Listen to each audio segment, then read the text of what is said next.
What's up mga kabaygaw? Panibagong araw, panibagong vlog na naman ang aming gagawin. Ngayon ay magluluto kami ng manok mga kabaygaw. Binigyan nga pala kami ng manok mga kabaygaw ng aking uncle. Akala namin pang sabong ito pero pang ulam lang pala. At syempre hindi tayo tatanggi sa mga biyayang binibigay para sa atin. At samahan nyo kami mga kabaygaw kasi sasama namin itong manok para magturo kung ano yung mga harkados na ilalagay para sa pagluto sa kanya.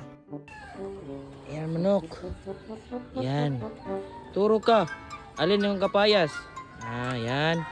Ayan manok. Yan kapayas na yan manok. Yan. Sige, kunin mo pre. Yan. Magturo ka manok. Anong tanglad manok? Yan. Yan. Yan. Sige. Kunin mo pre.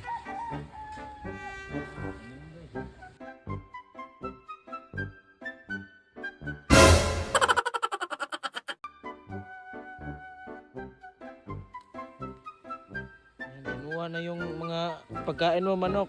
Yun oh. Ka ng kamunggay mo manok. Yan. Ito daw pre, ito daw. Kamunggay, ito daw. Ito daw.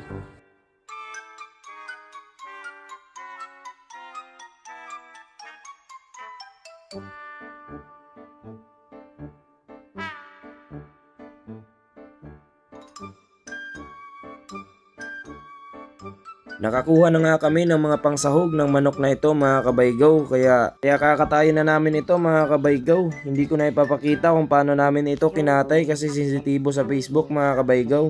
Tatanggalan nga namin ito ng mga balahibo mga kabaygaw at ganito lang yung pagtanggal niyan mga kabaygaw.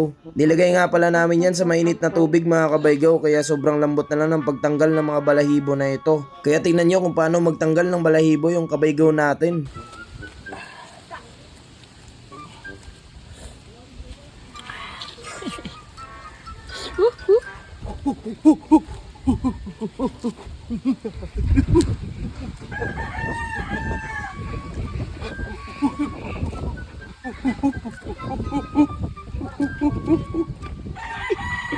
Wait a minute. Who are you? Iniwa-hiwa na nga namin itong manok mga kabaygaw. Dapat malilit lang yung hiwa mga kabaygaw. Hinahanda na rin pala namin mga kabaygaw yung mga malunggay na aming gagamitin dito. At saka yung mga papaya mga kabaygaw. Ito pala yung naghihiwa dito na pre-prepare si Baygaw Johnny. Napakaganda ng katawan. At ito na nga mga kabaygaw ay natapos na naming hiwain yung manok. Nilagyan na pala ng asin mga kabaygaw kasi sasalang namin sa apoy. Naisalang na nga namin ito mga kabaygaw at nung pagbukas namin ay kumukulo na. Hinalo-halo na nga namin at minekos-mekos ng todo para magpantay yung lasa mga kabaygaw. Pagkatapos nga mahalo mga kabaygaw ay nilagyan na namin itong mga papaya. Sabi kasi nila mga kabaygaw pampalambot daw to ng laman lalo na yung matatanda na manok. Habang nagluluto nga mga kabaygaw ay naabutan kami ng ulan kaya pinapayungan na ng kasama ko yung niluluto namin mga kabaygaw kasi mamamatayan kami ng apoy. Go, payungin na go! Mapawang na natong kayo na go! Payungin na, payungin!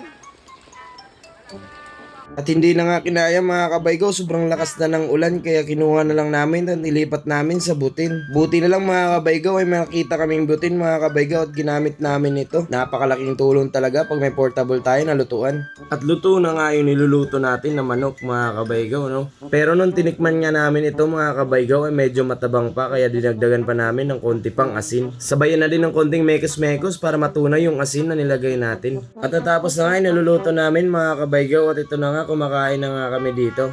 Tamang-tamang mga kabaygaw ang lakas ng ulan at sa ganitong panahon nga mga kabaygaw ay napakasarap humigop ng sabaw. Napakasarap talaga ng tinola na manok mga kabaygaw lalo na itong tinola namin na native chicken.